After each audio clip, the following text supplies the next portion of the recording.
네, 오늘 계속해서 엘리야, 엘리샤 우리 시리즈를 하고 있습니다. 5번째 시간입니다.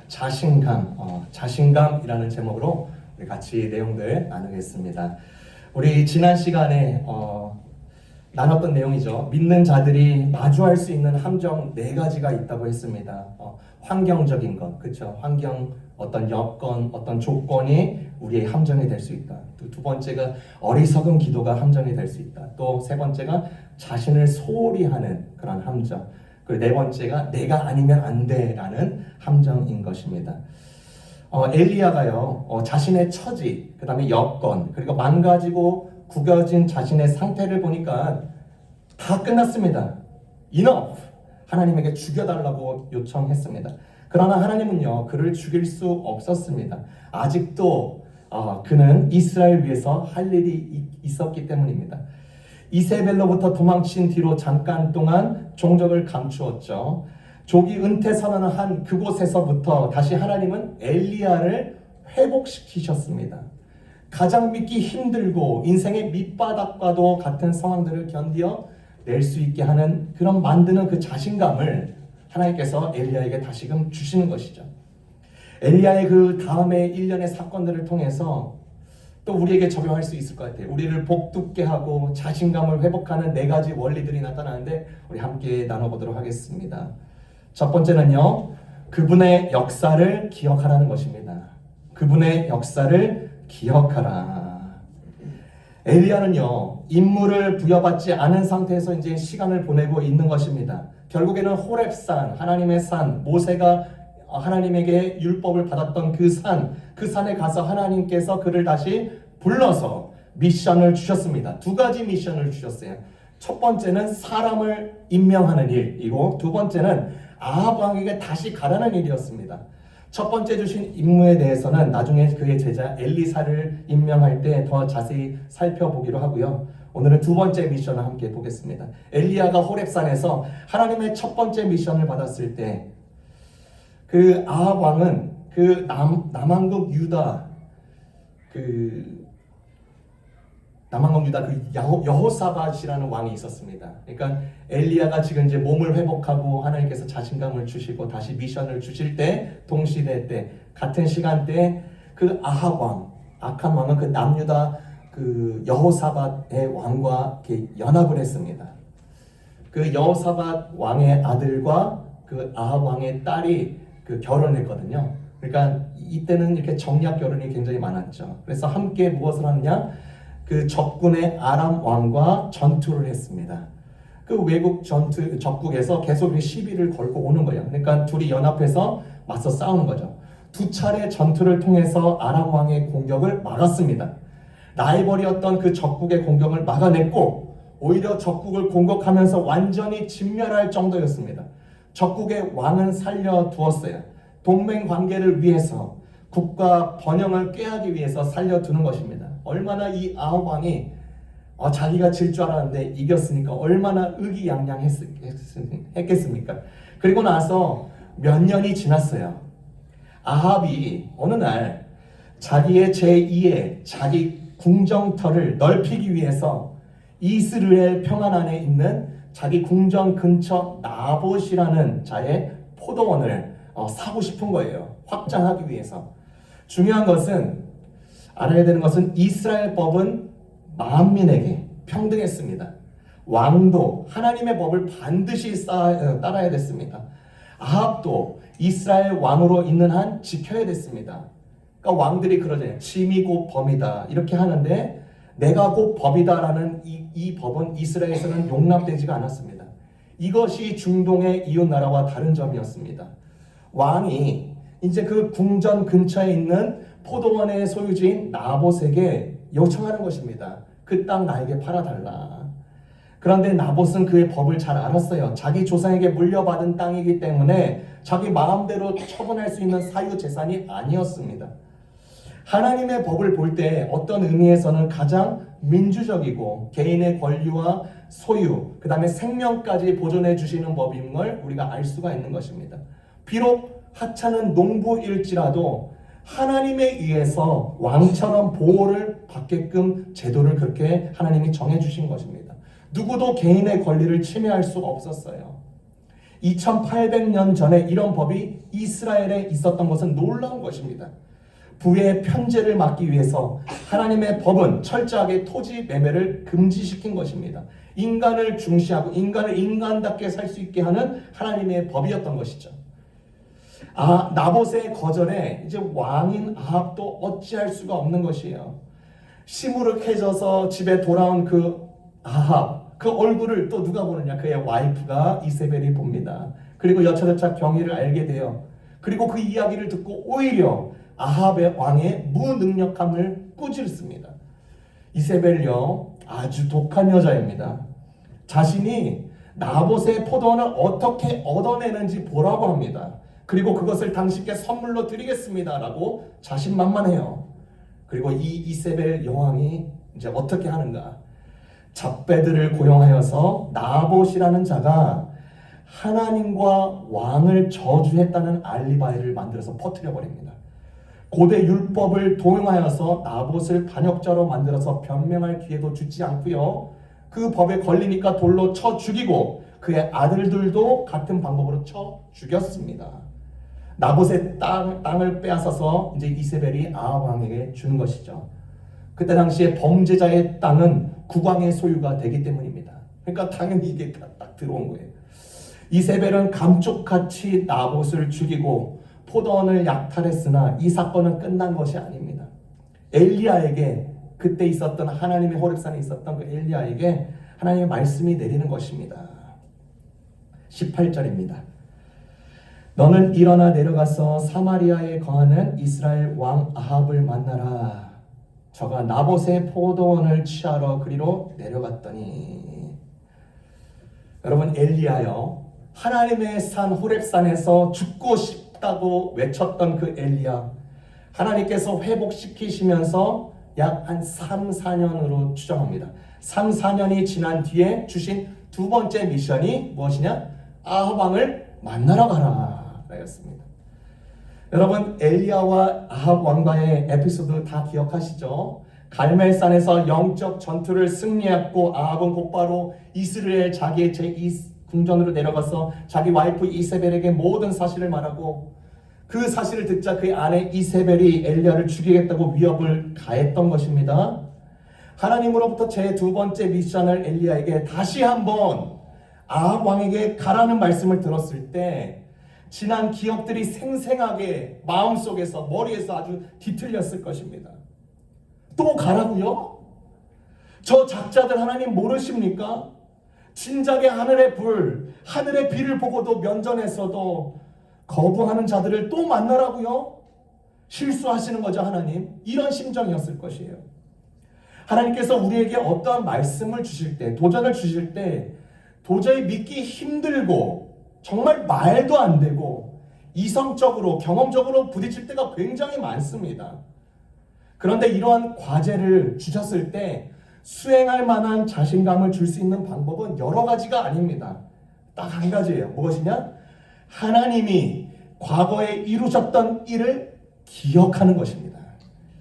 하나님의 역사를 기억하지 못하면 믿음의 실패를 가져올 것이 뻔하기 때문입니다. 제가 지난 정기총회에서 뉴욕의 911 박물관을 방문하게 되었습니다. 3,000명이 넘는 그 희생자들의 얼굴이요, 사진이 벽 한쪽에 쫙 붙여져 있어요. 같이 갔던 목사님 일행 중에 자기가 섬겼던 교회의 그 교인이 한 명도 거기 있었던 것이에요. 그 사진을 보면서 울컥하시더라고요. 그 당시의 잔해물, 그 당시에 무너졌던 계단, 그 기계 찌꺼기 다 그곳에 다 전시해 놓고 기록해 놓고 있습니다. 그 모습을 보니까 911 현장이 얼마나 참혹하고 아수라장이었는지 이렇게 간접적으로 이게 직감이 되는 것입니다. 그리고 한쪽 병원에 갔더니 한 그 문장이 저의 마음을 사로잡았습니다. No day shall erase you from the memory of time. 어떤 날도 당신을 시간의 기억 속으로부터 지우지 못할 거예요. 이 일이 얼마나 끔찍한 일이고 무고한 시민들의 피가 뿌려진 것이고 다시는 이러한 일이 발생해서는 안 된다는 강력한 메시지를 전달하기 위해서 그것을 너무나도 아주 훌륭하게 세워놓은 것이죠. 모든 국민이 이 사건을 기억하라는 촉구인 것입니다. 모든 나라들이 이 사건을 기억하라는 촉구인 것이에요. 다시는 발생해서는 안 된다는 무언의 강력한 메시지가 뿜어서 나오는 것이에요. 여러분, 사람은요, 기억하면 다시 한번 용기가 생겨납니다. 어떤 것을 기억하면 다시 한번 움직일 수 있게 됩니다.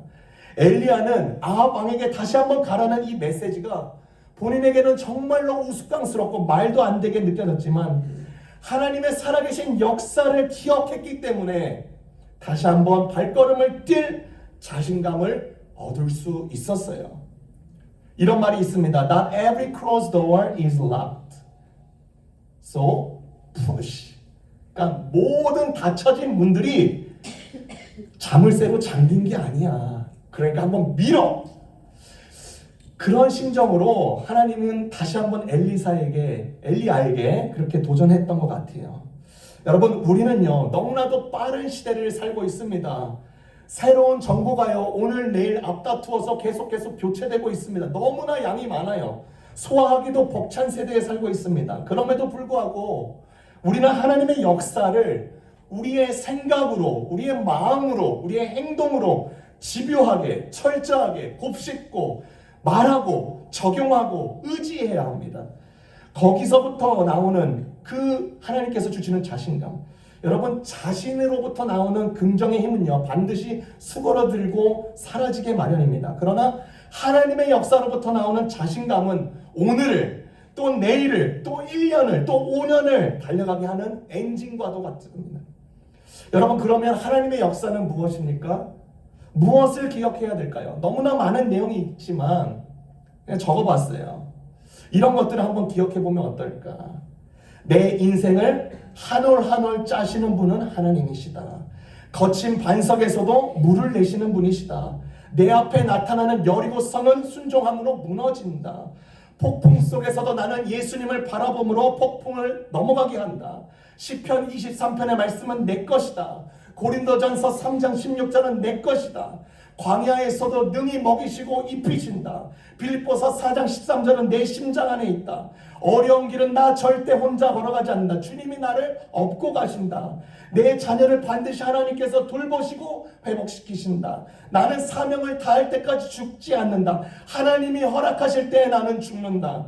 하나님으로 충분하시다. 어제도 오늘도 미래도 그렇다. 나를 짓누르는 아픔과 고통과 상황과 여건 속에서도 하늘의 길은 뚫려 있다. 하나님의 지혜가 더 승하다. 내가 어리석고 욕심에 의해서 처한 선택을 할 때에도 하나님은 나를 사랑하시기 때문에 고치시고 깨닫게 하시고 혼내시고 돌이키신다. 아멘. 이런 것들을 기억하는 거예요. 이런 것들을 기억할 때 누구보다도 당당할 수가 있어요. 거만한 게 아닙니다. 정말로 사람들 앞에서, 하나님 앞에서 당당할 수 있는 것입니다. 그런 은혜가, 은총이 있기를 주님의 이름으로 축원합니다. 두 번째입니다. 그분 안에 거할 때 거하라. 그렇죠? 그분 안에 거하라.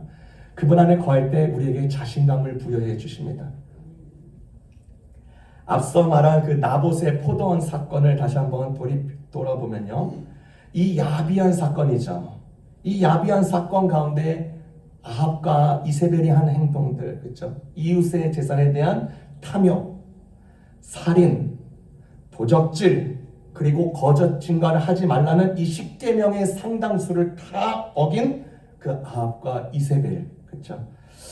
엘리야가 처음 그 아합 왕을 만났을 때는요, 그 우상 숭배에 대한 강력한 경고를 했다면 이제 다시 아합 왕을 만나면서 사회 악에 대한 준엄한 질책을 하시는 것입니다. 엘리야는 백성을 보호하고 민권을 옹호하고 사회 정의를 원하는 하나님의 메시지를 부르짖는 최초의 예언자가 되는 것입니다. 18절 19절에 한번 보시면 제가 요약해서 읽어보겠습니다. 너는 일어나 내려가서, 그쵸? 아합 왕을 만나라, 그쵸? 저에게 이르기를 여호와의 말씀이 개들의 나봇의 피를 핥은 곳에서 개들이 너의 피 곧 너의 몸의 피도 핥으리라 하셨다 하라. 여러분, 아합 왕 은퇴한 왕 아닙니다. 은퇴하신 왕 아닙니다. 아합 현역에 있는 강력한 아합입니다. 그보다 더 강력한 아내가 이세벨이 시퍼렇게 살아 있습니다. 강한 적국 아람, 오늘날의 시리아인데 2차 전투에서도 완벽한 승리를 거뒀습니다. 그런 자에게 이런 내용을 전달하기에는 꽤나 과격한 메시지가 아닙니까? 어떻게 이 메시지 전할 수 있어요? 그렇죠? 당신이 나봇을 죽인 그곳에 개들이 피를 핥았듯이 당신의 피도 그렇게 될 것이요. 이것을 어떻게 전할 수 있습니까? 여러분, 나쁜 소식을 전달해 주는 것을 좋아하는 사람 없습니다. 학생에게 낙제점을 주어야 할 때, 고객이 발행한 그 수표가 부도가 났다고 알려줘야 할 때, 태아의 심장 소리가 들리지 않는다고 산모에게 알려줘야 할 때, 직원을 해고해야 된다고 말해줘야 할 때, 환자에게 불치병에 걸렸다고 말해줘야 할 때, 이 나쁜 소식, 안 좋은 소식 전해주기 좋아하는 사람은 어디 있습니까? 그러나 그 제왕과도 같은 소식을 전할 때, 그래서 약간 이렇게 말을 좀 부드럽게 긍정적인 말로 푹신하게 감싸려는 시도를 할 때가 있습니다. 당신은요, 아직 지금 안 됐지만 충분히 다시 회사에 입사할 능력이 됩니다. 저희 회사와 함께하지 못한 점 두고두고 아쉽습니다. 이렇게 돌려 말할 수도 있는. 낙제 점수를 받았지만 다음 학기에는 반드시 잘 될 거야. 불치병이라고 하지만 낫는 사례도 그래도 있어. 여러분, 아합 왕을 다시 마주해야 되는 이 엘리야가 하나님의 이 심각한 심판의 메시지를 긍정적으로 돌려 말할 수도 있었습니다. 아합 왕이요, 당신의 개가 오늘 먹거리가 많을 것 같아요. 이렇게 전달하면 될까요? 안 됩니다. 심판의 소식을 전할 강한 마음, 자신감의 그 유일한 길은 자신이 말하고 있는 것이 하나님께로부터 왔다는 그 지식을 단단히 붙들고 있을 때 자신감이 옵니다. 그 일은 하나님 안에 계속 거하고 있을 때 가능한 것이죠. 이와 유사한 상황이요, 다니엘의 시대에도 나타났습니다. 다니엘이 총리직을 맡았죠. 그러니까 유대인임에도 불구하고 그 바벨론 땅에서 총리직을 굉장히 오랫동안 연임했습니다. 그러니까 주변에 있는 높은 관료들이 얼마나 그것이 시샘을 하고 탐하고 시기하던 그 악한 관리들이 계략을 짰습니다. 다리우스 왕을 설득하여서 하나님께 기도하는 것을 반대하는 법안을 통과시켰습니다. 다니엘은 이 결정이 바로 그의 믿음과 배치된다는 것을 즉각 알아차렸습니다. 이 법안이 어안이 그 왕의 도장이 찍힌 것을 알고도 자기의 집에 돌아가서 고향 예루살렘을 향하여서 열린 창에서 전에 행하는 대로 하루 3번씩 무릎을 꿇고 간절히 기도하며 하나님께 감사를 했죠. 악한 무리들이 자신에게 올가미를 씌우려고 한다는 사실을 알면서도 하나님께 계속 기도했을 뿐만 아니라 창문을 열어놓고 기도했기 때문에 모든 사람들이 보고 들을 수가 있었습니다. 다니엘은 이 처벌이 무엇인지 알고 있었습니다. 사자굴에 던져지는 것입니다. 이 법을 깨면. 그래도 그는 기도했습니다. 솔직히 저의 생각에는요, 하나님이 그를 구해주시라는 것을 다니엘 스스로가 알았기 때문에 그렇게 했다고 보지 않습니다. 하나님의 능력으로는 능히 보호할 수 있지만 그가 기적적으로 구출받을 것이라는 것을 기대했던 것을 암시하는 구절은 나와 있지 않아요. 다니엘은 하나님이 나를 구해 주실 것이니까 내가 이렇게 할 것 하지 않았다는 것이에요. 내가 설사 죽음지랄도 하나님을 거하기 위해서 죽음까지도 무릅쓰면서 그렇게 나아가고자 했던 것입니다. 그가 어떻게 그렇게 담대함을 가질 수 있었을까? 하나님 앞에서 수많은 시간을 보낸 결과 죽든지 살든지 간에 그는 하나님 앞에서 자신감을 가질 수 있었던 것입니다. 여러분, 우리의 선조들을 보십시오. 믿음의 선조들요, 경제적인 결핍을 굉장히 많이 당했습니다. 신체적인 위협을 많이 당했어요. 심리적인 박해에 직면했던 그 그리스도인들이 굳게 설 수 있었던 유일한 길은 예수 그리스도 안에 거했기 때문인 것입니다. 그래서 요한복음 15장에는요 이것을 아주 잘 설명해줘요. 15장 4절에 보니까 내 안에 거하라 나도 너희 안에 거하리라. 가지가 포도나무에 붙어있지 아니하면 절로 가시를 맺을 수 없나니 너희도 내 안에 있지 아니하면 그리하리라. 뉴욕에서 이렇게 성공한 플로리스트가 있습니다. 이 남자인데요. 어렸을 때부터 아름다운 것을 보면 그 아름다운 것을 적용하고 그리고 그것들을 가르치고 어떻게 더 아름다움을 사람들에게 전파할 수 있을지 연구하니까 이 사람이 자기의 적성에 맞는 그 플로리스트 남자인데요. 그 플로리스트 직장을 갖게 되고 큰 성공을 거두고 교수까지도 하는 것입니다. 근데 이분은 게이입니다. 이분이 자기 간증을 이제 들려준 거예요. 그 남자친구가 LA 가운데 이렇게 여행 갔을 때 자기가 큰 성공을 거두고 그리고 많은 부를 얻고 명성을 얻었는데 그의 마음에 큰 공허함, 허무감이 찾아오는 거예요. 그래서 그가 든 생각이 무엇이냐? 교회를 가야겠다. 그런데 그냥 일반 교회가 아닙니다.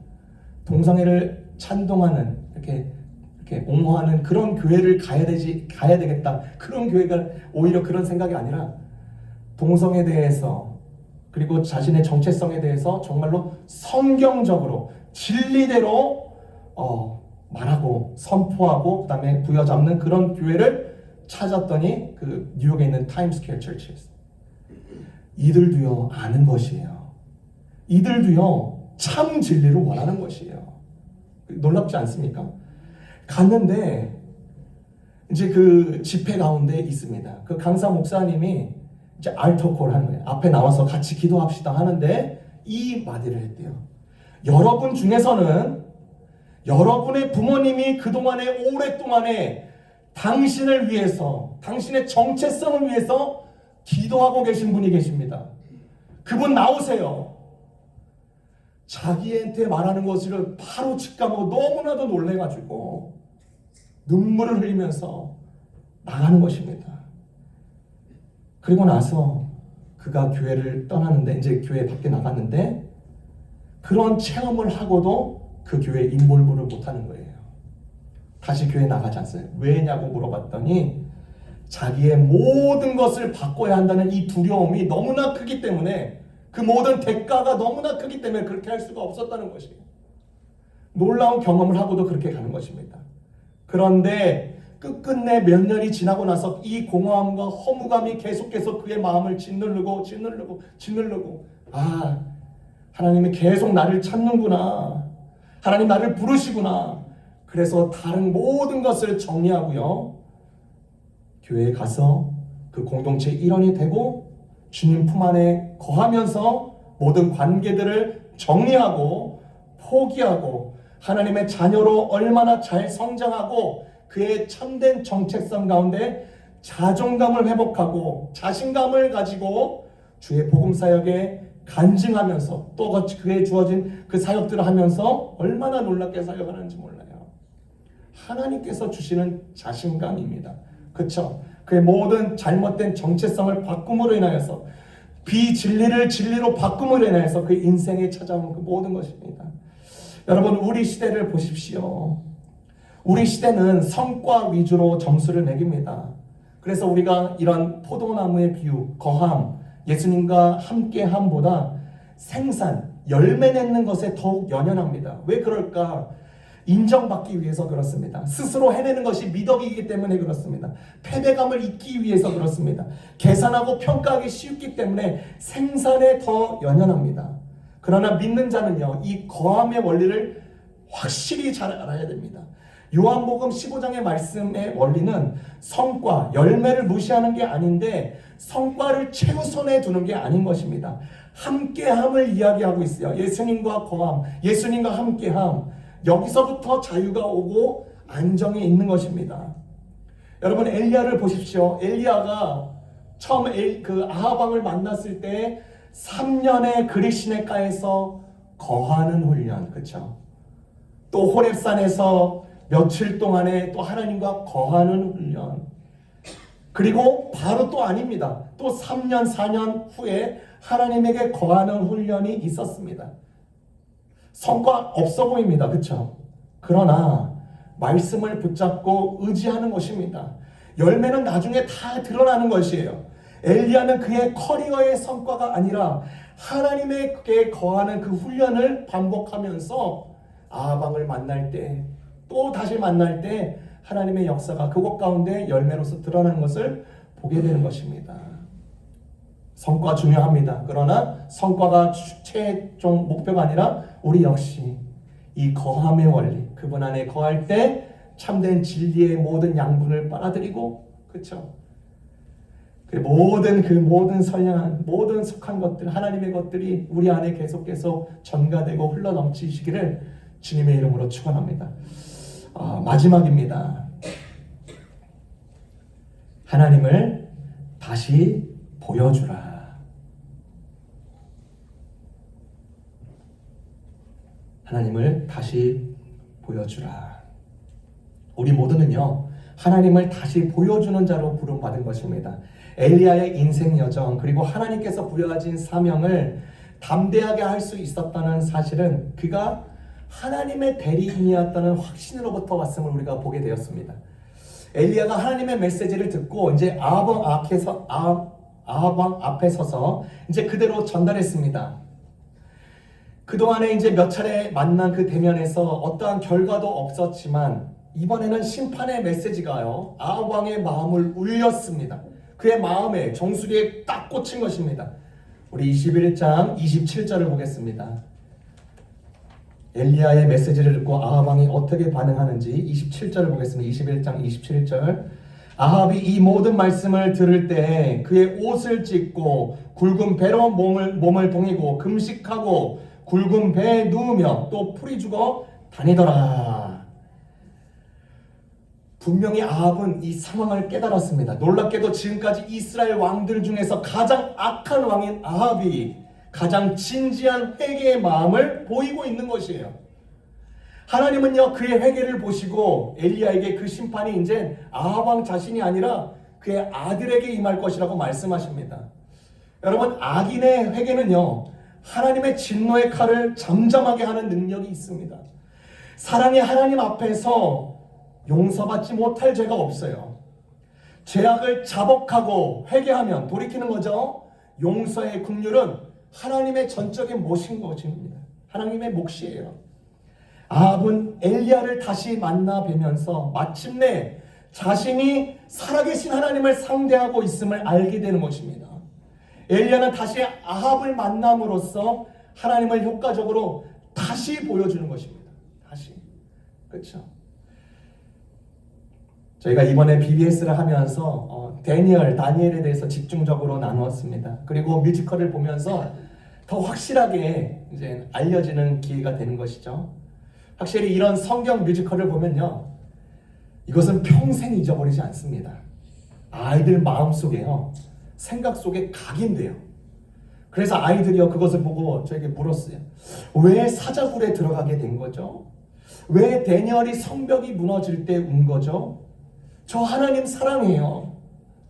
여러분, 뮤지컬이라는 장르를 통해서, 예술 장르를 통해서, 음악을 통해서, 배우들의 연기를 통해서 하나님을 다시 보여주는 것입니다. 다시 배우고 다시 다짐하는 것입니다. 내 자신을 돌아보는 것입니다. 이들 마음에 하나님으로부터 나오는 자신감이 생기는 것이에요. 여러분, 하나님이요, 여러분이 영향을 미칠 수 있는 그 영역 안에서 사람들에게 하나님을 다시 보여주라고 저와 여러분을 부르시고 계신다는 것을 꼭 기억하시길 바랍니다. 엘리야만 그러는 것이 아니에요. 우리 모두입니다. 우리 모두는 하나님을 보여주는 대사이고 하나님을 이야기하고 전달하는 메신저입니다. 저희가 지난주에 주일날 BBS를 위해서 또 이제 앞으로 이제 행사를 위해서 농구 꼰대를 이렇게 옮기려고 이렇게 타니의 아버지의 트럭을 빌렸습니다. 타니의 아버지 이제 트럭을 빌려가지고 이제 예배 마치고 농구 꼴대를 이제 픽업하려고 하는데 이 차에 시동이 안 걸리는 거예요. 아버지한테 이제 타니가 전화하는 거예요. 전화했더니 그 아버지가 이렇게 얘기해요. 이런 일이 정말로 안 일어나는데 이번에 일어났구나. 그러니까 그러면서 하신다는 소리가 이거예요. 기도하고 기다려봐.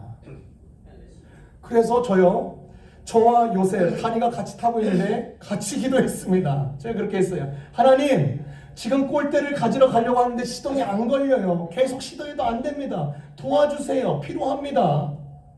그리고 나서 아멘 하고 나서 시동을 딱 하는데 걸렸습니까? 안 걸렸습니까? 안 걸리죠. 안 걸려요. 네. 그런데 7분 정도 지났을 때 시동이 걸렸어요. 할렐루야. 탄이 아버지 통해서 하나님이 도우시고 하나님을 믿는 믿음을 다시 보여주는 것입니다. 이런 사례들을 저 요셉이가 보는 것입니다. 얼마나 감사한지 몰라요. 고린도후서 4장 4절에 보니까 이 세상 신이 믿지 아니하는 자들의 마음을 혼미하게 하여 그리스도의 영광의 복음의 광채가 비치지 못하게 함이니, 이 말씀은 하나님에 대해서 전혀 알지도 못하는 사람들이 영적인 어둠 가운데서 이곳 저곳을 향해서 헤매고 있다는 사람들이 우리 주위에 있음을 알려주는 것입니다. 그런 사람들을 위해서 어떻게 하래요? 고린도후서 4장 5절에 보면 제가 읽어드리겠습니다. 어두운 데서 빛이 비추리라 하시던 그 하나님께서 하나님의 영광을 아는 빛을 우리 마음에 비추셨느니라. 즉 하나님을 모르고 하나님을 배반하고 하나님을 대적하는 사람들은 하나님을 믿는 우리 안에 계시는 하나님을 보고 간접적으로 하나님을 알게 되고 보게 됨을 알려주는 것입니다. 주의 귀한 성도 여러분, 하나님의 끊임없는 역사를요 기억하시고 잊지 않으려고 몸부림치십시오. 그분의 거하는 훈련과 일상을요 절대로 무너뜨리지 마십시오. 그분에게서 우리를 부르신 이유를 확신하시고 우리를 통해서 하나님이 다시금 알려지고 보이고 있음을 믿음으로 받으시고 그로부터 자신감을 얻는 신실한 주의 백성 되시기를 주님의 이름으로